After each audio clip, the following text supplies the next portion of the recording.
पण बाई आत्या म्हणता म्हणता पडे अंतर केवढे. बघा माय म्हणा माय ओट ओटाशी भेटतात की नाही. बोला माय माय म्हणता म्हणता माय म्हणता म्हणता ओठ ओठाशी आभिडे.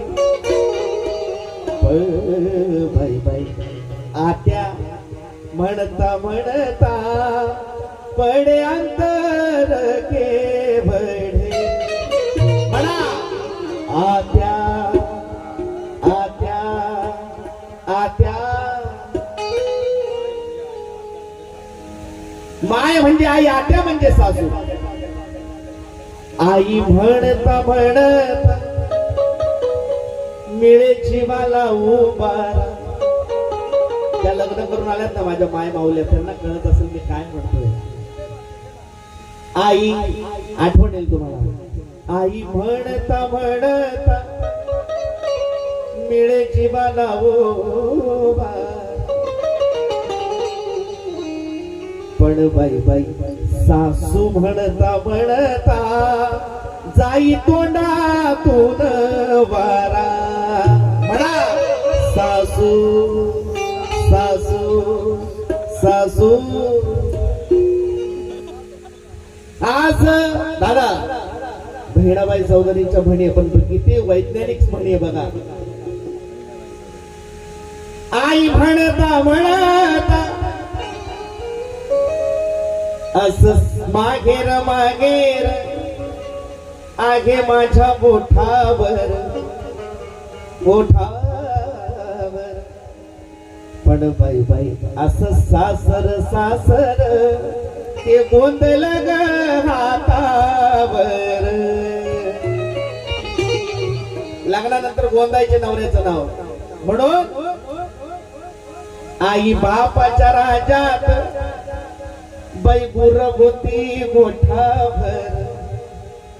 पण बाई बाई बंधूच्या राजात त्या वहिनीच्या राजात ग दूध नाही लोटाभर. म्हणून आज नेसले ग शालू सासरचा हिरवागार. पण बाई बाई त्याहुनी ग सोन वाट ते माझ्या आईच जुन्यार. बाबासाहेबांना पडलेलं सुंदर स्वप्न म्हणजे माता रमाई. साडी चोळीचं स्वप्न, दाग दागिन्याचं स्वप्न पाठीला बांधलं बाबासाहेबांना तुमच्या आमच्यासाठी बॅरिस्टर. बाबासाहेबांना एकदा प्रश्न विचारला, आंबेडकर तुमच्या आयुष्यातला सर्वात वाईट प्रसंग कोणता? बाबासाहेब म्हणतात राजरत्न जेव्हा मला सोडून गेला तो माझ्या आयुष्यातला सर्वात वाईट प्रसंग होता. नुकताच चालाय बोलायला लागला होता, माझ्या अपेक्षा होत्या त्याच्याकडून. माझ्या मांडीवर त्याने जीव सोडला. मी त्याला वाचवू शकलो नाही, कारण समाजासाठी मी सगळं गहाण ठेवलं, सगळं विकलं, माझे स्वप्न भंग केले, माझे लेकरं मातीत गाडलेले. म्हणून ना मिळाले कफळ शब्द करण्यात बाळ पदरात नेदरवान हो. काय प्रसंग असेल? माता रमाई बाबासाहेबांच्या लेकराला कफन नव्हतं त्याच्या शवाला. या देशात कोणावरती वेळ यावी ज्यांच्यामुळे आपल्या मुलांचे जन्म एसी हॉस्पिटल मध्ये होतात, त्यांच्या मुलांना कफन नव्हतं, 2 रुपयाचं इंजेक्शन नव्हतं. म्हणून ना मिळाले कफन शब्द करण्यात फन बाळ पदरात नेदरवान हो.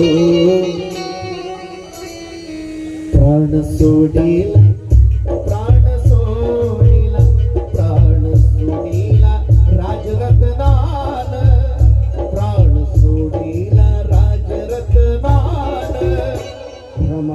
माझ्या लाडक्या मुलाला